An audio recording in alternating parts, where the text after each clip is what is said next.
Welcome everyone to the RTG Baseball Podcast, where we travel down the road to glory 1 week at a time. We're going to break down the week that was in fantasy, check out the leaders in the league, and then pivot to this week's IRL baseball topic, playoffs and bullpens. I'm your host and commissioner, Coach Will, and I'm joined tonight by your resident Red Sox fan and serial third place finisher, Coach Andrew.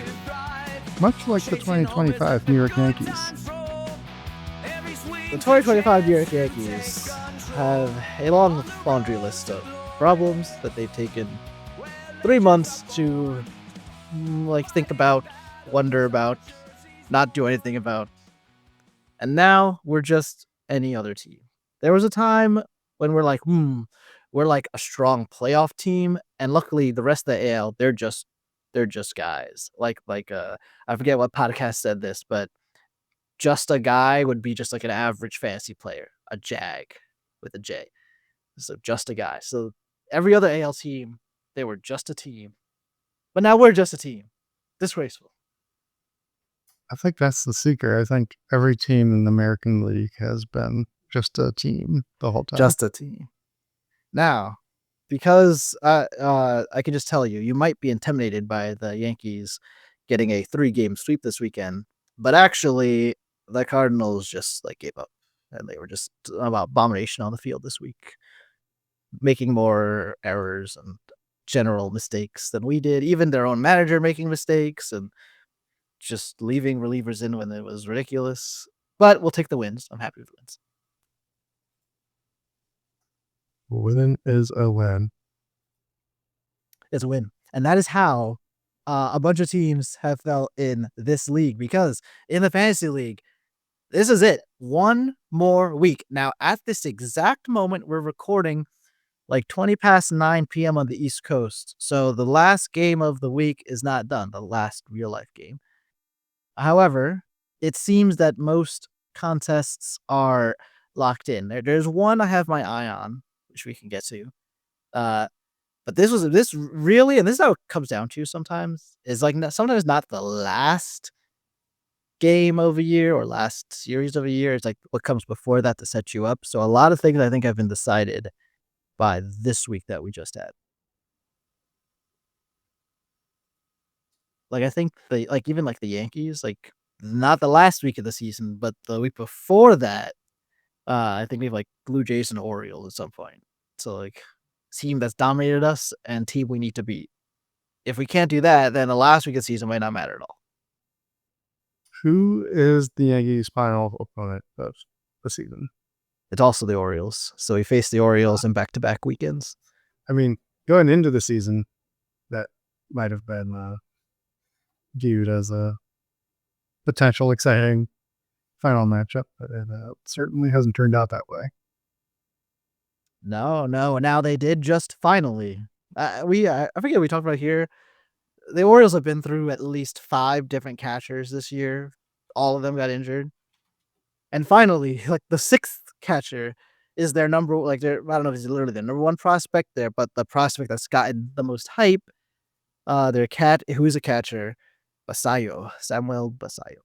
He just got called up. So maybe in the August and September, that guy will spark them to greatness, but I hope not. I have my doubts. I don't even know how far back. Do they still have a chance? Are they mathematically eliminated? They're 15 and a half games back of the division. And a wild card. Oops, that's 2024. That's not right. Why did it bring you to 2024? Okay, 2025. They're 10 games out of the wild card. 10 games back. Ahead of only the Bucks and the White Sox. Well, the best of luck to them. Maybe there's a way. The wildcard teams are. There's still 6 weeks left, but there's now the first team out of the playoffs in the AL are the Guardians, and they're already 3.5 games back. So if things were to go bad for all of those teams, suddenly the whole AL playoff picture would feel wrapped up. Yeah, it's weird. It feels like it should feel closer, but I don't know. Maybe it's just because I don't believe in any of the teams in the American League. Like they all have fatal flaws. Yeah, but I guess that means they also could just, like you Everyone say, could like, bid their way through. yeah, they could make it. They could go to losing streak, but then the other team go on a winning streak. I feel like it's all going to cancel out, and it will look the same as it does now. The only difference might be like division specific battles, but the problem with that is only the West for the AL's close. So honestly, the only teams to care about for that are the Astros, Mariners, as they go back and forth. But until proven otherwise, somehow the Blue Jays and somehow the Tigers are both sitting pretty. Yeah, those guys have really surprised me. I Can't keep say I waiting for understand. them for it to fall apart, but it just hasn't yet. Yeah, makes you mad. And I honestly feel like everything would be different. Like we could have just not got 4 games swept by them, and then like they would only be a game ahead of you actually, and 2 games ahead of us, and then it would look very different. So what I'm hearing is it's all your fault. It's all our fault. It's all Iron Moon's fault. Let's just leave it at that. And by extension, the Yankees' fault. Um, so let's recap what's going on in our GGB phase, in the fantasy league. So we talked about 2 specific battles the last 2 weeks. So starting at the top, Nick, Nate, and Show have been jockeying for position. And so far, what has turned out to be true is that Nick has just outlasted the other two. He was on a 5-game winning streak, and the odds are all but certain that he will extend that to a 6-game winning streak as he wins against Jamie. And because of that, Show got stomped into the ground by Mehtab, who has himself silenced all doubts about his uh, playoff chances and solid, probably the scariest team going into it right now, except maybe Nick. And then in an upset loss, I'm just double checking that there's no other people who can change the fates here, but I don't believe it. A Rosarena would have to go nuts in the last 2 hours of this game. But Nate will have lost to Viraj, and because of that, Nick, all but not mathematically, but all but has assured himself the number 1 seed, which is pretty cool.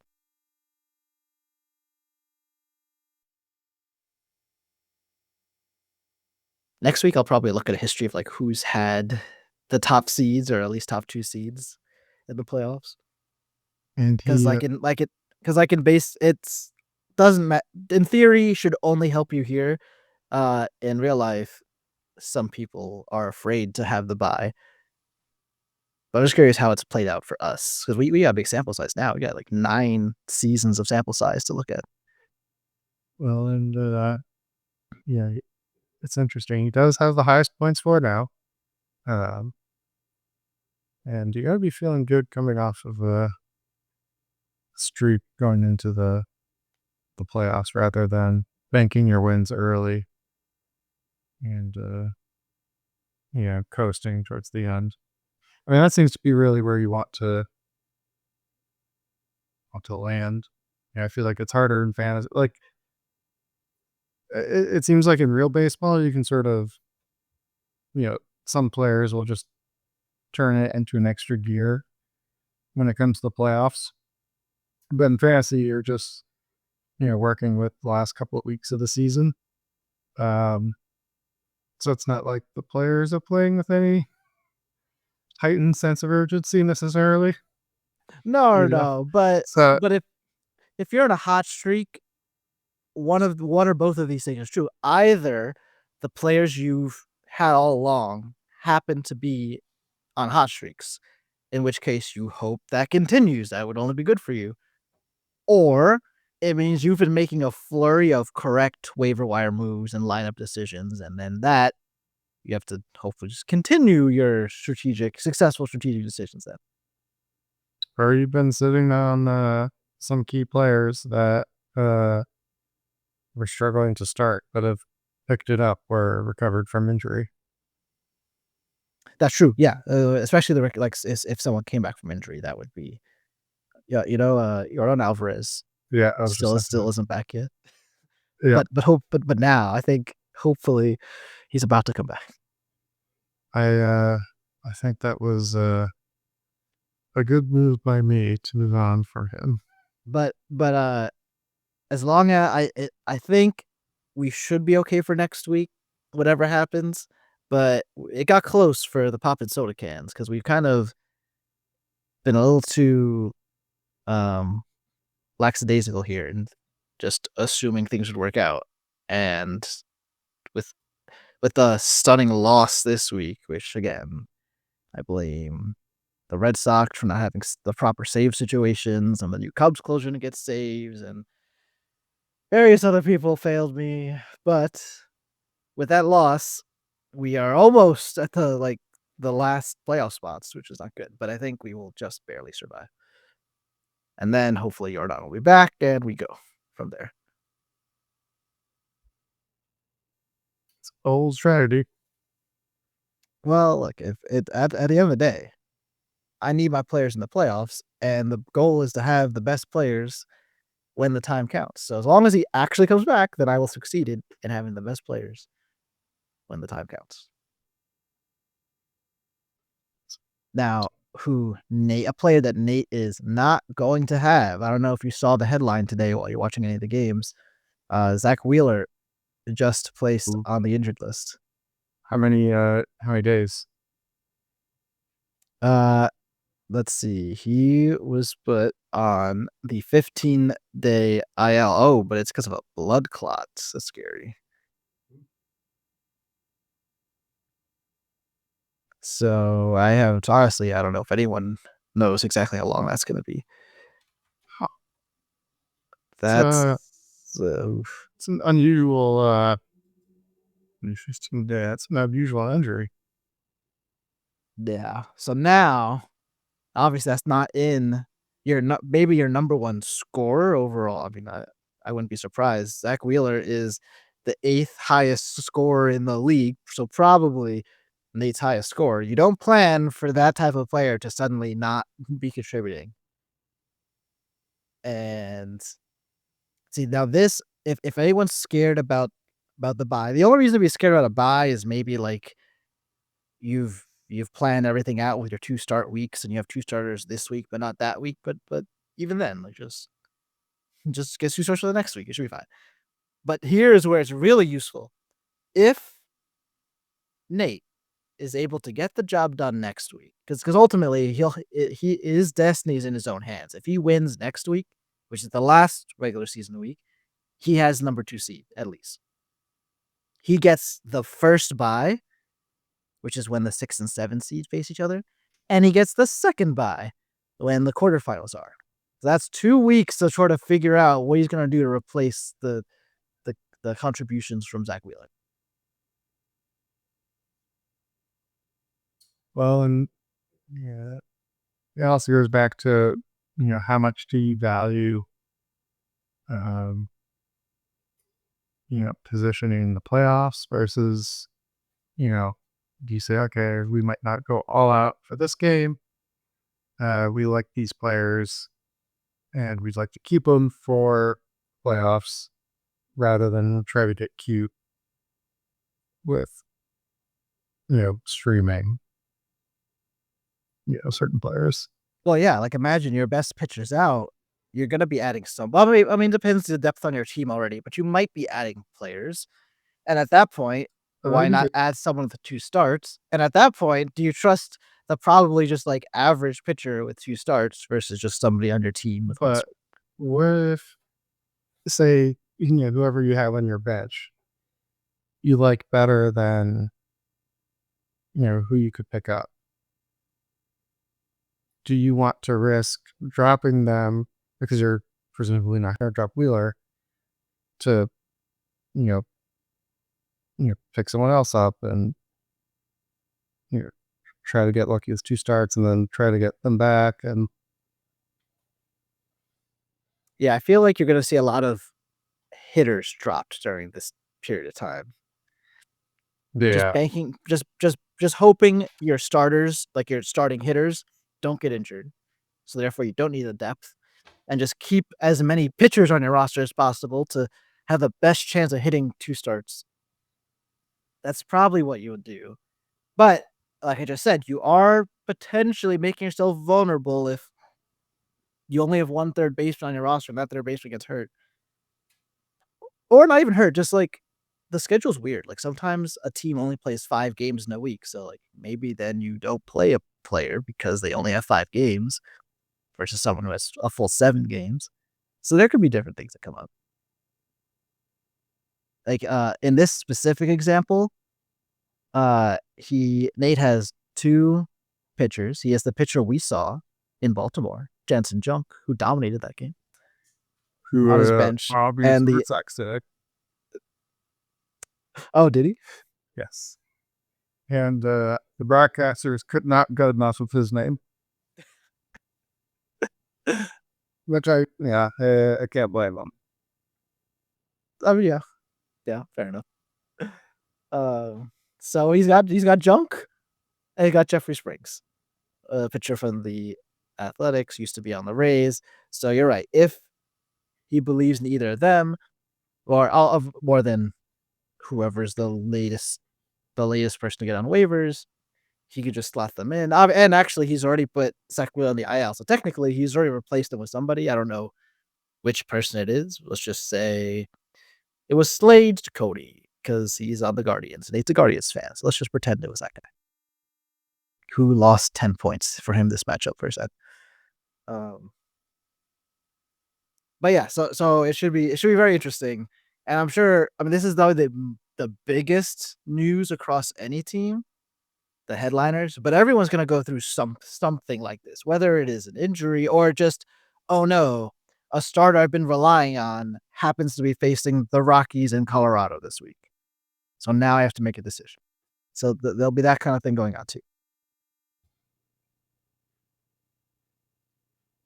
Meanwhile, for show, he had a great opportunity. We talked about it on the pod, or I talked about it with Coach Viraj last week on the pod, that had he won this week and then Nate and Nick had the same result, whether they both win or they both lose, he would instantly clinch the top 2 seed because Nate and Nick face each other next week. So one of them would have to lose. So no matter what happened, he would basically be in the top. He would get his bye, but it doesn't matter.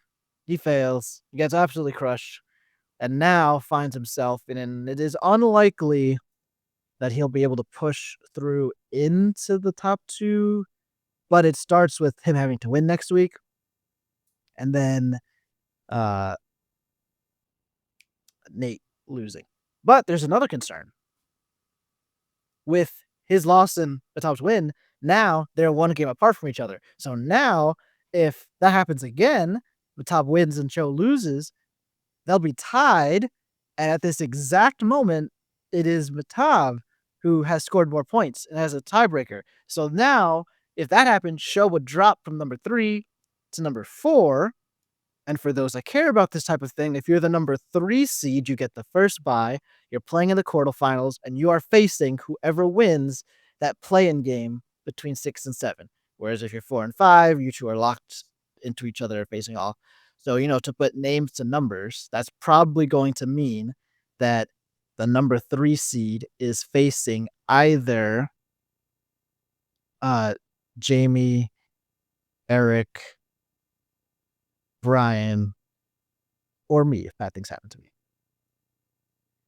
So if you believe that that group of teams is someone you really want to face, then it would be beneficial to be a 3.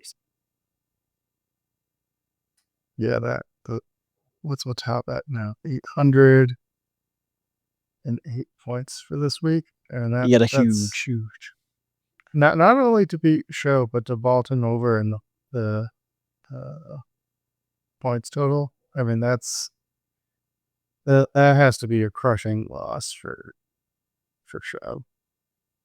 Yeah, I mean, Show was at the top, like near the top in points for most of the season, and this is just a case of uh Mehtab has just been on fire. Whatever he's figured out in the last like 2 months has definitely worked because he started really slow, and then I feel like he's put maybe I could find out like back to back. Like I think he won like 4 games in a row, lost, then won 6 games in a row, about to win his 7th game in a row.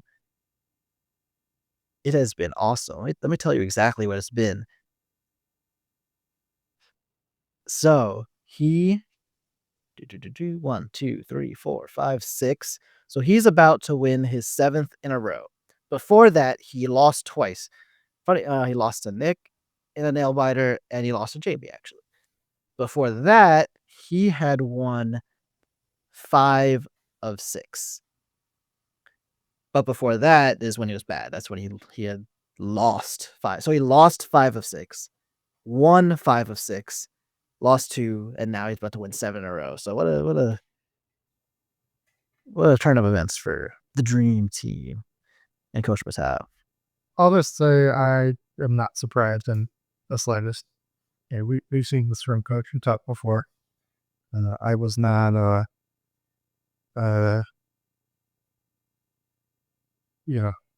phased by his slow start.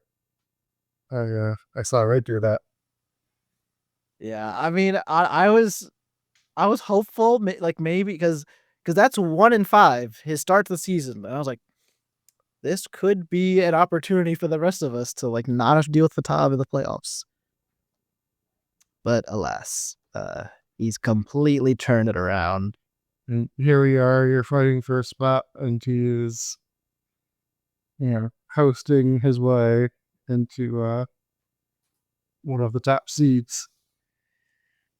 Yeah. So, and so Andrew's right. Mehtab is basically clinched. Either I think he's at least realistically he's at least 3 or 4. Because I think he could technically end up in a tie for 5, but he should end up with a points tiebreaker to get out of 5th in that scenario. So he's good.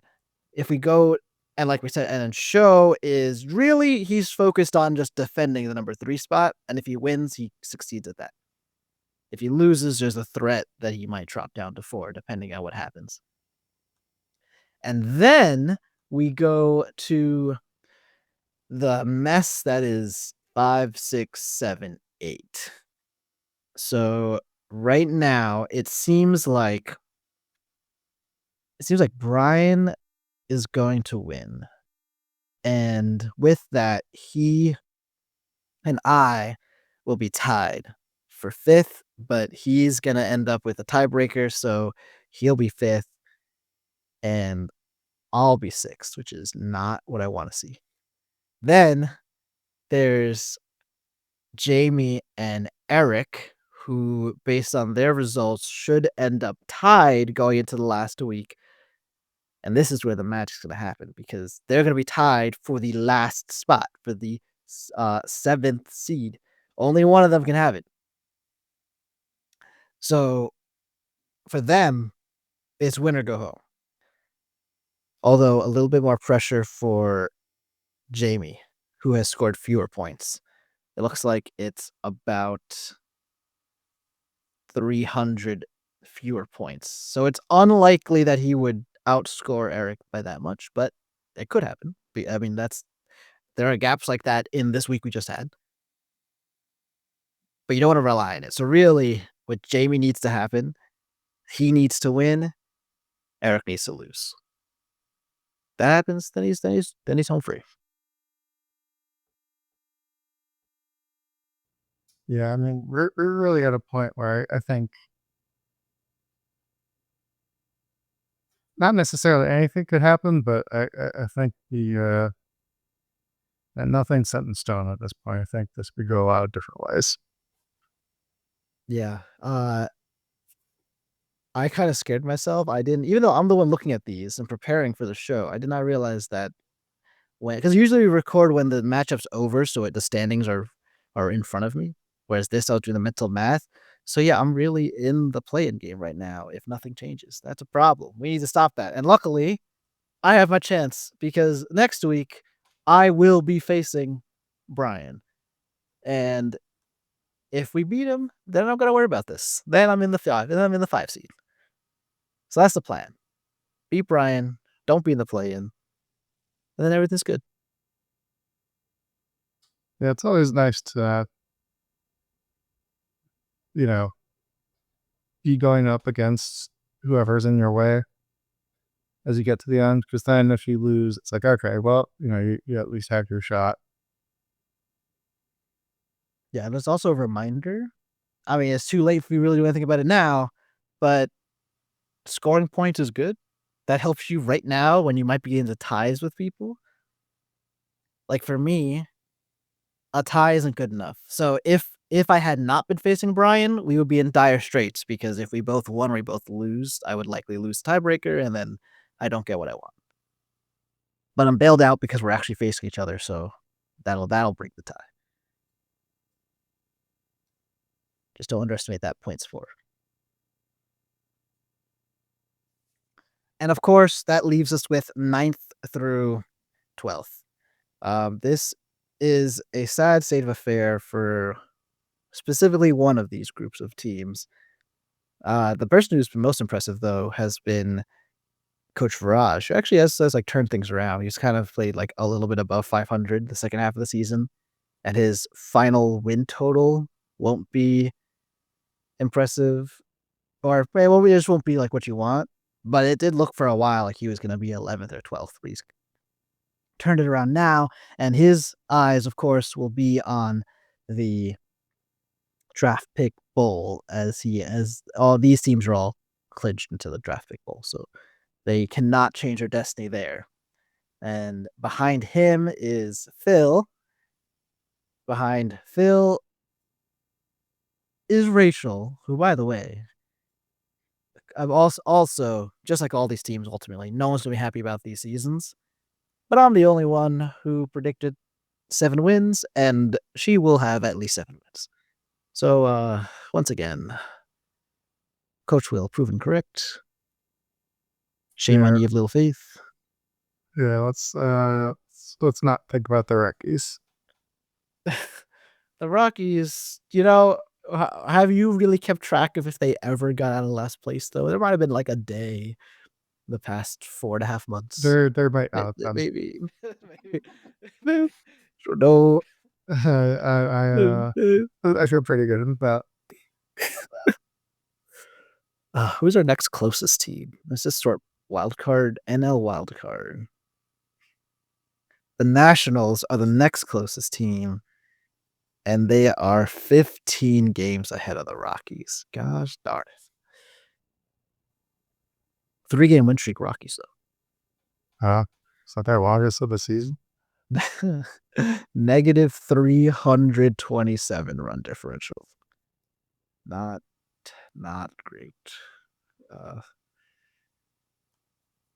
But in last place right now, and who will still be in last place once we get to tomorrow, is Scott's Tots. This is quite a shame here.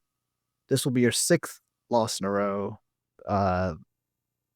With one more week left, I think the fans deserve an explanation.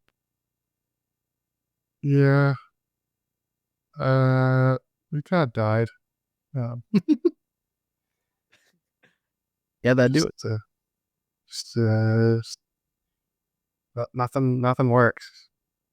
Push the buttons and just not our year, I suppose. And now, in terms of the future, the immediate future, what this is going to mean is you actually are clinched as a 12 seed. So you are going to be in the draft pick bowl play-in, which is the same as the 6 seed versus 7 seed. It's just the 11 seed versus 12 seed.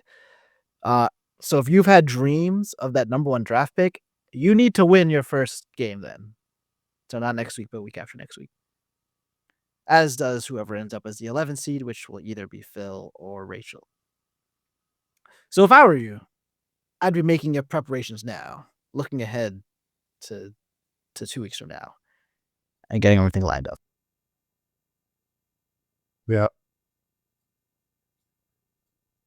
Yeah, it's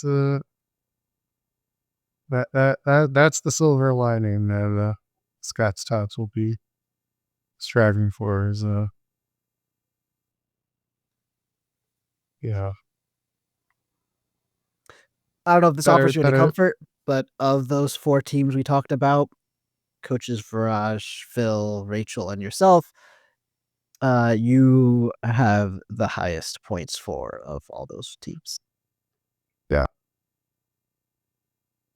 Yeah, I think it's just been some bad luck. I think that's off. Some underperformances, key injuries that kind of hurt. Cunha, Jordan, Duran, not really picking it up until lately. And then all of my pitchers die. Yep. But just like I hate Aaron Boone, but I don't give him all the blame. So for you, it's the opposite. I'm going to say I blame the players underperforming and the players who get injured, but there is still the inability of Scott's Tots management to effectively pivot to plans B, C, D, F, G, H, I, J. So you'll have to take lessons learned from this, apply it immediately to the draft pick bowl, and then to next season. Yeah, indeed. And with that, I hope everyone's very excited for the last week of the regular season. The late housekeeping for that is if anyone's ever peeked at on the website, there's a number of buttons you can click to look at the playoffs, but it would show blank right now because I haven't set them yet because we have a custom playoff format. So I can't actually populate the rounds until the regular season ends. So you can't see your opponent. Like if you click the scoring preview, it's not going to show you anything next week. But basically, like Sunday into Monday of next week is when I have to do it. And then just remember, so if you're looking at the standings, the only people playing are 6, 7, 11, and 12 in terms of the standings. So you know who you're going to face. If you're 6, you're facing 7. If you're 11, you're facing 12. So even if you don't see it there, you should be able to plan based on that. And I will communicate things if the CBS website isn't cooperating with what I wanted to do. And now we go into a little IRL baseball. So this came up in the Facebook chat a couple times. So I just figured it'd be natural choice to bring it here. And that is the fun. Well, first of all, bullpens is the main topic. And the stat brought to our attention was meltdowns. And I feel like we talked, not on the podcast, but we talked a long time ago about like, is there something better than saves we could use? And I don't know if it was meltdowns, but it could have been meltdowns, or I guess the opposite meltdowns. So, shutdowns, I think what's called on Fangraphs. But sadly, the Mets and Yankees are like 1 and 2 in meltdowns, as in we have the most of any team, which honestly tracks. That makes sense, but very sad. The Red Sox had some meltdowns this weekend. Is there anything worse than like of all your players on your roster that fail you, when a reliever fails you, it hurts the most. Oh yeah, especially if you had the lead. And I think the thing that infuriates me the most when watching a reliever fail, hands on deck. The Be right thing back. that Keep going. infuriates me is when they just can't find the strike zone and they're just walking guys. And Yeah, if they get a hit off too, that'd be great to get a hit off you. But you can run strike some. I can go up there and throw 4 balls. Good guy at base, Yeah, you have to at least attach to that and that particular flavor of meltdown. Really, that it grinds my gears, as they say. Yeah, just walks upon walks, and then bases clearing like double, and then the game's over. No, that's always a classic case of that's not the double that killed you. It's the rock and the 3 guys before the double that killed you. I'd love to see if of all the innings that started with a walk compared to all the innings that started with a single, is the run expectancy the same, or is just the walks some even though it should not be different, like the walks just you more disasters happen. Well, from a hitter's perspective, perhaps, but I do think a walk says more about uh, where the pitcher might be than a hit does. Like a walk says they can't find the strike zone or they're nibbling. If you're feeling confident, you're attacking the zone, and yeah, you might give up a hit once in a while, but you're hitting the zone. I think if you lead off an inning with a walk, it tends to spell disaster, at least anecdotally. You know, I mean, I can see it. So it's less about the base runner. It's just well, if you're giving up walks, then especially like a base is empty, then that could indicate you're gonna be missing the zone more, which could be more walks, or it could just be you accidentally throw it down the middle and then yeah, or you walk and they then you're get to go. forced to throw somebody mixer. Because like if there's no one on base, right, in theory, you should not be afraid to attack the hitter. Because unless they crush it, worst case scenario, they're on base. Yeah, you know what I always wonder about though? Like I agree. So the especially like a leadoff walk from a reliever, just painful. And like let's say you have a big lead and you're walking someone, painful. But the response is usually, "Come on, just throw it down the middle, let him beat you." But then the times that you allow the home run, I feel like I'm still mad. Like I don't think well, at least it wasn't a walk. I'm just upset they gave up runs. So there's probably like a limit. Like most pitchers are trying like the number one responsibility to not give up runs. So they're doing what they can to not allow a home run. And that's what leads to walks when it's not about control. It's just like they were trying to throw it just off the plate, but the batter took it and now they've given it walks. Yeah, and it depends on like the nature of how exactly do they this. Is it because they're nibbling more than they should, or are they don't know where it's going? And those are different types of misses. Yeah. No, for sure. I think another another painful bullpen situation is the I especially at least I'm in the viewpoint of the Yankees. This is what I see. But there's very strict rules on who's available on what days. So it's, oh no, he's bringing this guy who he normally would not bring in, but that's because Luke Weaver's pitched 2 out of 3 days, and today would mean 3 out of 4 days. So therefore, he's not going to pitch. And of course, this other person fails in the situation. That also hurts too. Where your manager put in someone you disagree with, and that person fails. Oh yeah, and then the the Red Sox sort of had the situation this weekend where they had a 5-run lead, I think it was on Saturday, and um, who's it, Campbell couldn't close it down, and they ended up having to bring in Chapman, even though he had pitched the day prior. which meant today when they had to protect a 1-run lead, they couldn't bring in Chapman because then that would be 3 days in a row.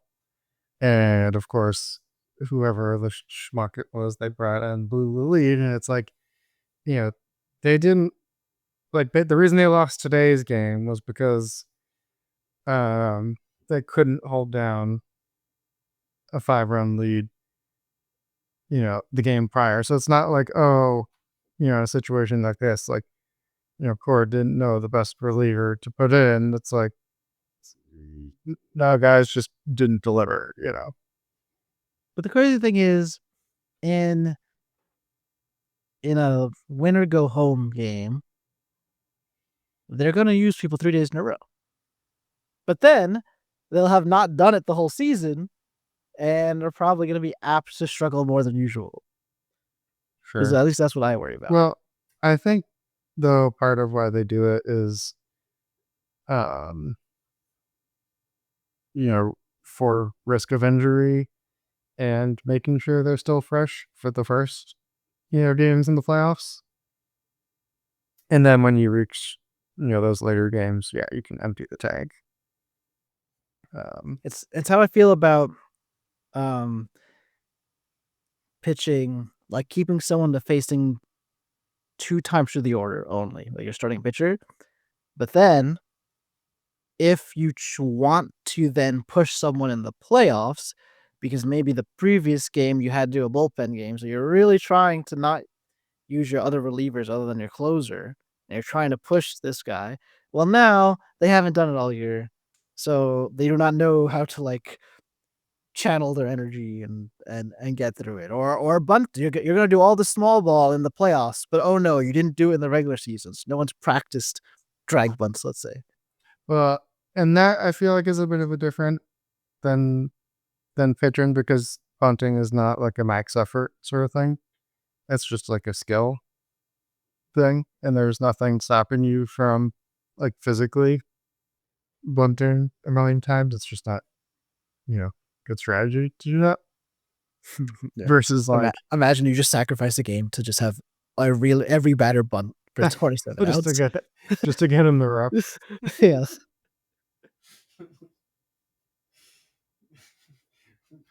Baffling bunting from Boone. No, but I can see where it's like, okay, this is high risk, max effort sort of move, that you don't want to do all the time, but you're willing to risk more in the How do you feel playoffs. about position players pitching in relief? I suppose I don't get as upset about it as a lot of people seem to. Um, I do think it's probably one of those best in moderation kind of things, but it can be funny sometimes. Oh yeah, I And can remember. over I feel like 162 games, you know, not everything has to be serious. yeah, I am 100% sure we didn't talk about it in our rules podcast episode, but a number of years ago the rule did change where you can't just do that on a whim. Like it has to be you're up by it's either like you're up by 6 or down by 8 or the opposite of that. But there's like a runs difference minimum, and only then can you bring in a non two-way player to pitch. The unofficial mercy rule. Yes, yes. Yeah, exactly. Yeah, a lot of Yeah, people do get mad about it. It's kind of odd. no, I mean, it feels very, I don't know, it feels legitimate as a strategy, yeah, like the game's out of reach. So, yeah, I can understand why you get upset if you want to go through a bullpen, but you're effectively just conceding the game, but just doing Well, or it. the opposite, like you're winning by a lot Sure. and you're choosing Well, to I end think it. in that case, it's even more so um, like you earned that in a sense. So yeah, we were so good that we scored so many runs that we don't have to use our real pitchers. And I think that's definitely like, yeah, you earned that. Like you scored, 15 runs. Like, but like that is, you know, a benefit that you earned versus like sucking so bad, giving up so many runs that it's like, okay, well, we lost, but at least we don't have to burn through any of our arms. We'll just, concede. So I can Yeah. understand like the other team being upset by that because it's like, oh, we did too well, because normally it's, advantageous to burn through, another team's Oh, you're saying bullpen. like if it's game one of a series and now, Yeah. yeah.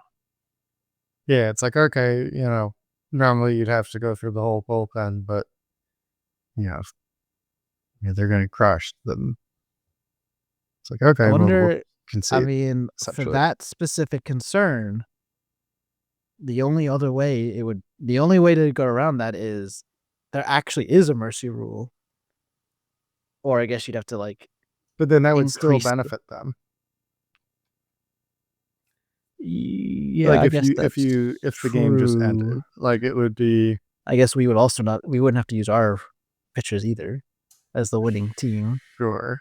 Well, but then wouldn't both teams then just use their position players? Is this like a prisoner dilemma type of thing? And Like, no, I'm gonna use my no, I'll use my pitchers. if Like you're going to I use got like TK, if we get to use,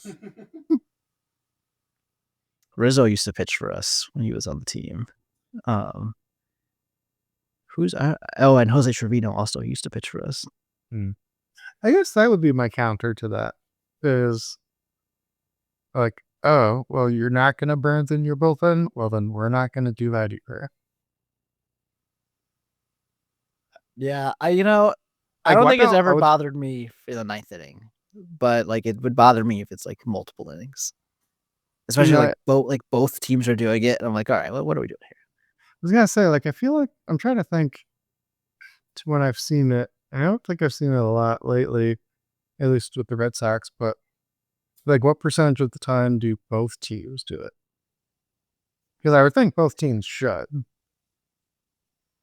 I feel like I remember it. I remember it once. Maybe it was that like first week of the season with the Brewers and Yankees. But you know I what I have to mean? like, Like, if you're, you know, ahead or behind by 15 runs or whatever, another team, you know, and the Dodgers put in Kike Hernandez, why would you continue to use real pitchers unless you think for whatever reason that like the game is not in hand and the outcome might change. In which and I case, get and at that you point I shouldn't be just mad. and you just wait until that becomes apparent. Like until like Sure. if I'm the team, let's say the Dodgers are winning Kike, and then until he's allowed like 6 runs, all right, and now or not even about how many runs he's given up. It's just it's within a certain amount of runs. Now, all right, I'll bring in the actual pitcher. But then I guess it's all fun and games until you allow them to make the unbelievable comeback. But that comes up so infrequently. Like it and then sometimes the teams aren't even trying. Like the batter feels like dishonorable if they go full out against the position player. So then I think ultimately I've never had a problem with it, but when I think it out, like if both teams did it in the eighth and the ninth, I think it would like bother me. Yeah. I think if it happened more, at least in the games I watch, I don't see it that often. So it doesn't bother me. Makes sense. I just remember us doing that in 2018 because things went so horribly wrong that we had to use a position player against you in the playoffs. It was disgraceful. But since On then, a Brock Holt hit cycle. yeah, and among other things happening, That was Luis great. Severino forgot the start time of the game. I mean, Uh, yeah, and Lance then Lynn, tried to fly it off. the first reliever we brought in to like save the game was long reliever Lance Lynn for some reason. It was yeah, it was a not a great day. I think it's kind of like the equivalent of garbage time in football, and no one's really upset about that. You know, it's just accepted that, like, yeah, if it's not close at the end, then yeah, the teams are just gonna go through the motions. Yeah, I guess that's a good way to think about it. It in football it comes up all the time, Yeah, whereas there's rarely garbage time in a non-clock sport. yeah. Well, and This especially a sport where injuries are less likely. Like if it's not close, they'll take the quarterback out because they won't get hurt. But yeah, you'll sometimes sub your, you know, position players, but it's not like you'll just remove the entire starting roster from the game. right. No, that makes sense. Makes sense. Um, I think my only other bullpen thought we can make this our last thing is I've been wondering. So I mentioned like this meltdown business in the beginning. I would like us to like define what we mean when like our team choked. Like, isn't it a little harsh to say even you have a 1-run lead in the ninth and you allow 1 run? Like, we tend to call that choking too. I think it'd be better if like something worse than that was the bar for choking, and then we had a different word for just like, well, we allowed 1 run. Because like both teams have 9 innings to hit, and if my total runs is 3, but one team scores them spread out and the other team scores them at the end. They both had 9 innings. So I feel like as a team, we still held a team to 3 runs. But if I allow 2 of those runs in the ninth to lose, suddenly like we're chokers. I like to Yeah. find a way for us not to be chokers in that scenario.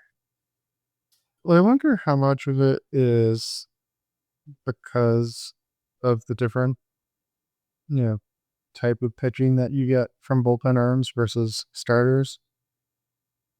You know, starters aren't necessarily max effort, for the whole, 6 innings plus or minus whatever that, they pitch. So it's sort of more, um, expected that like, okay, they'll probably, you know, give up a couple runs here and there. Whereas, if you have a guy coming in relief and, um, say he's got, 3 ERA or whatever, every, 9 outings, most of the time, you're expecting it to be a scoreless outing. So it's like less expected than, for a reliever to give up a run than it would be, for a starter to give up 2 over the course of 6 innings, even though they have the same ERA. But even if a reliever has a 3 ERA, then that's a run every 3 innings. And that would be like every other appearance, they're allowing a run. Yeah, so 1 out of 3 outings, you're expecting a run versus every outing you're expecting the starter to give up 2 runs. So like it would definitely fall under the category, like still not you know, unlikely, but more probable than not that, that's not what happens. I think we also though tend to view, we don't view player performances as just like oh, we're flipping a coin that's weighted this way, and like this is what the outcome is. Like we do value, high pressure moments and close games and late in games more. You know, is that real? Is that uh something we make up in our head? Maybe a little bit. I also don't think it's totally. You know, there's a reason we have a closer. Every team aspires to have a closer. Even though, uh, like you said, in theory, like 7, 8, 9, are equal opportunities to score runs, and the best part of the lineup might show up in the 7th or 8th. Yet teams still valued. They feel it's different at the end of the game. Sure. I definitely think a road ninth inning takes more gumption and ability to not freak out because the game could just be over if you mess up.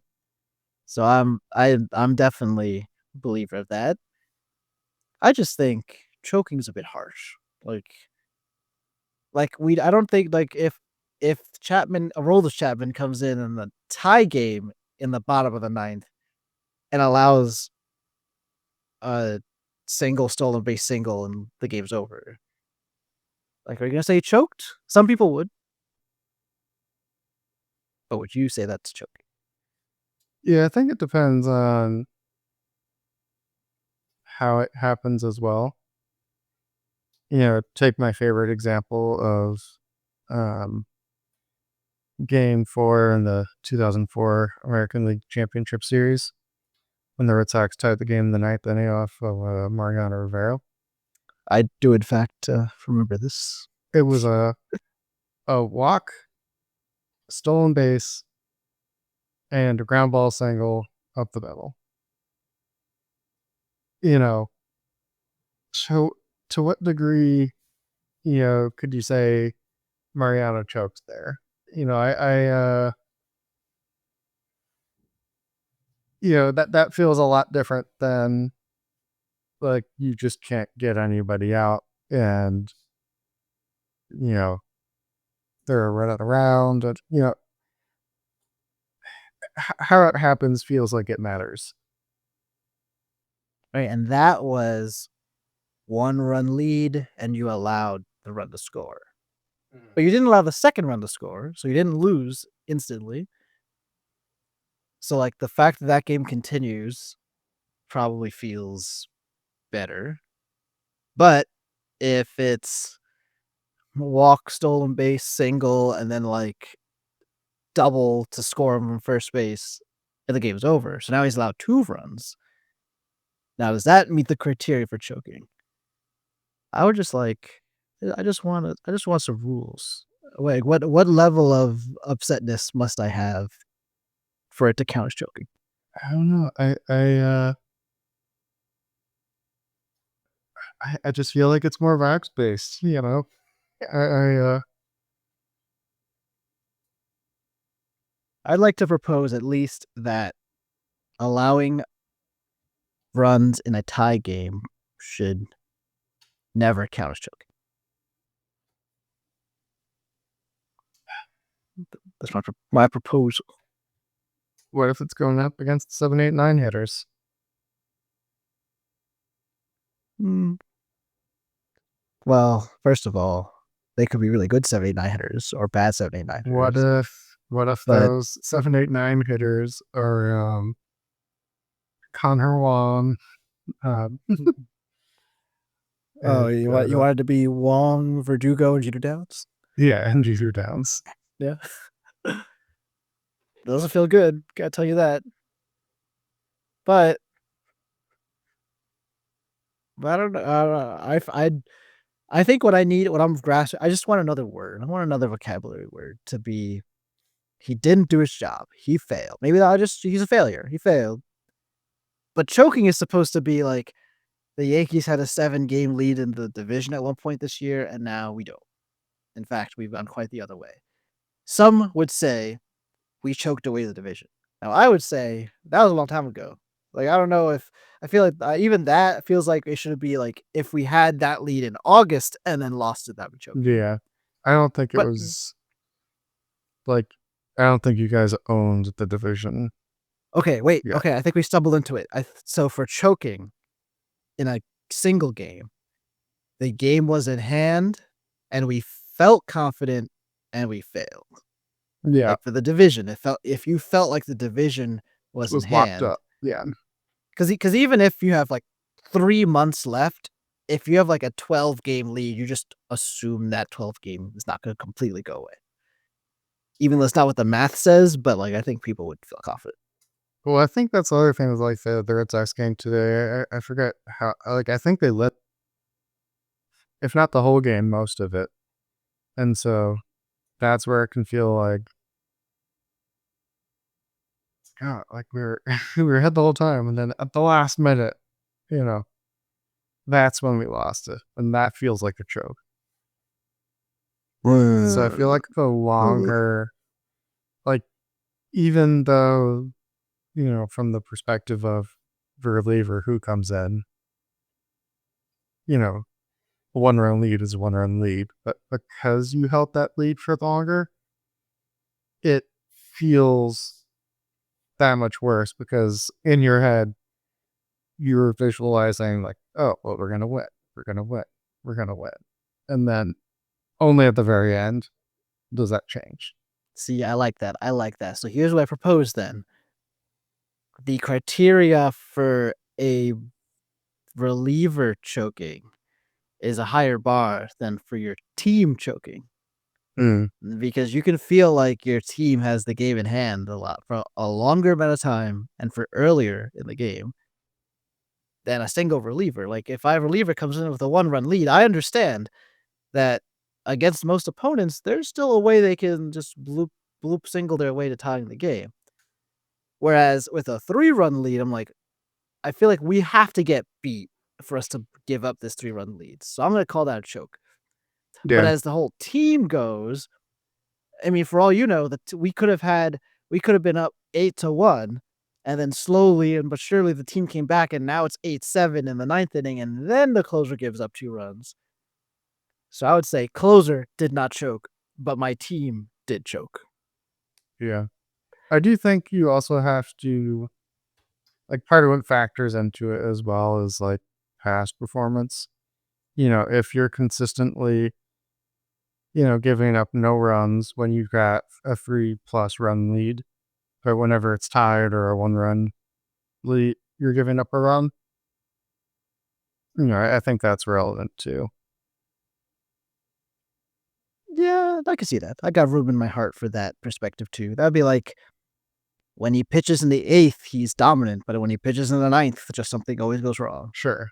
Be one of those type of things. Or, kind of like, or to make the football analogy, if you're racking up perfect time, stats, like if, same thing if you're hitting the home run with a 7-run lead versus, tie game. It's like, yeah, they both count for the same, but, you know, one is definitely in a higher leverage situation where, you know, the pitcher is probably trying a little harder to get you out. Or they're, putting in the better reliever, to get you out. So I don't think you can discount entirely um the situation. Okay, I can see that. I can see that. I like the place we ended at, where first of all there's team chokes and there's player chokes, and then for the player, well, for both, but if you see it more with the player, for their potential choking scenario, you the past context is useful to consider. Because I actually don't know, like, I guess at the extreme of the extremes against the if the Mookie Betts trade package beats you, that feels a lot worse than the average hitters beating you. So for that, yes, but usually there's like a limit to how bad the opposing hitters could be, so that it shouldn't make a difference, but it could. For a team, that'd be like, not only did we lose the lead, but the Athletics did it to us, or the White Sox, or you just said the Marlins, whoever. That obviously could make it. Although actually, for a team, that goes the other way too. Like, not only do we lose, but the Yankees did it to us. Like, we couldn't show up against our division rival or our blood rival, whatever. So I think for teams, it's a lot easier to fall in the category of as being a choker, or at least you choked tonight. And then for the specific reliever, it's a higher bar. I still think it's not. I'll say it's not impossible for it to come in a tie game, but I think it's just a lot harder for it to count as a choke if it's tied. I think that's what I'm gonna settle on. I think that's fair. All right, see, look at that. We figured out some baseball terminology and vocabulary. Educated the masses on maybe how they could react differently when their team blows a 5-run lead. But all right, everyone, thanks for listening to another episode of the RTG Baseball Podcast. And with that, there is exactly 1 week left. And I at last get to say this when it is mostly true. It all comes down to this: get your wins and make them count. Until then, and until we speak again, ciao. Chasing homers, let the good times roll. Every swing's a chance to take control. On the road to glory, where legends are born.